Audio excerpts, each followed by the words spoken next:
Hello again, participants of public discussion in Ukraine about gender political quotes. Now we can receive comment from Executive Director of Center, Partnership for Development from Moldova, Олексій Бузу, who tell us that his center have some aim to promote gender equality in Moldova. So you're some type of expert in these issues. Are you for gender political quotes generally, or you against them? I am in favor. I think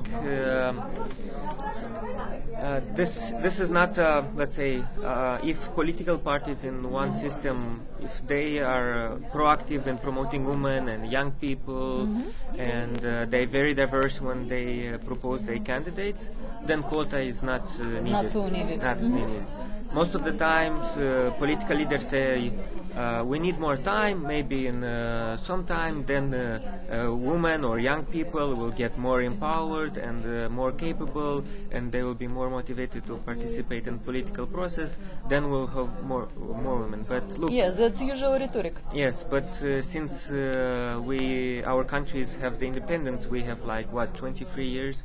How much more time we can wait? So I think if we have political parties, the key word is representation. You cannot have only a small minority of men representing the whole country. So if political parties do not move forward in terms of real representation, then quota is the most effective tool to impose this on the political parties. I always say quota is a reformation tool for political parties. Quota which can be a legal body like law, Yes, quotas yes. which will be obligatory. How you see them? The most effective ways, and we've looked on experience throughout Europe and OSCE countries, the most effective quota is when you have at least 40% quota. It's mandatory and it's reflects the placement. So it's not only 40%, but also the quota should say for every 10 places you have 40%, at least 40% men or women. And usually the best way to enforce it is to make Central Election Commission to check this, and if the political parties do not fulfill this requirement, then they will not be registered as political candidates. How you see who can initiate such quotas if now we have, for example, in Parliament a majority for sure of men who are only promising everything, but I am sure they will not vote for such law. But so who will be initiated in such case? Who can be? Well, I think the first thing to start is what we're trying to do this in Moldova is to talk to maybe women who are in women's organizations from political parties, women MPs, and NGOs.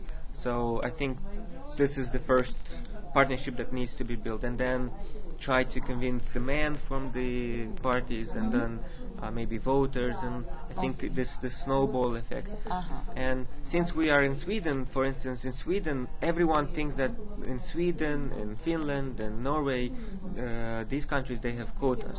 But they don't have quotas in the law. Yeah. What they've done is that the political parties in the 80s and the 70s, they took this on themselves, and they said, if we are truly want to represent our voters, then we need to have more women, more young people, more diverse candidates. So in this case, they did not need quota because they understood that this is a natural thing So they to do like not obligatory quotas. yes. They promise, but Yes. they So if our political parties do not do this, then we need to impose this as a kind of reformation. What you will answer those opponents of quotas who say, oh, then it will be like in Soviet times, just we take someone who is not so a clever politician or some wife or daughter, and then we put like, oh, these women in politics. What you will answer? My answer is that to those who say this is that they think that women are not qualified. When we say 30% or when we say 40% or 30%, we don't say only women, we say qualified, both men and I'm sure both in Ukraine and Moldova we can find very incompetent ministers and MPs who are men. So I would say you can find plenty. In Moldova I say, if you want me to suggest you 50 women, competent women to be MPs and 20 women to be in government, give me 10 minutes and I'll provide you this list. So I think there are plenty of competent women to... It's possible. Yes, yes. Okay, so want you recommend something or give some advices for participants of public discussion about political quotas in Ukraine? I think ultimately it depends on the voters.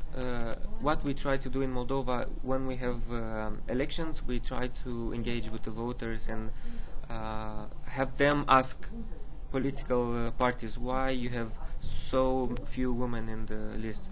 What you do about gender discrimination in labor market? Why women, if they work the same amount of men, but they receive less in salary? So if this will come from the bottom to the political leaders, I think they will start to see that this is an important and relevant issue, and they will try to. Okay, so thank you and hello to Kharkiv and Moldova. Yes, sure. Yeah, bye. Так, стоп.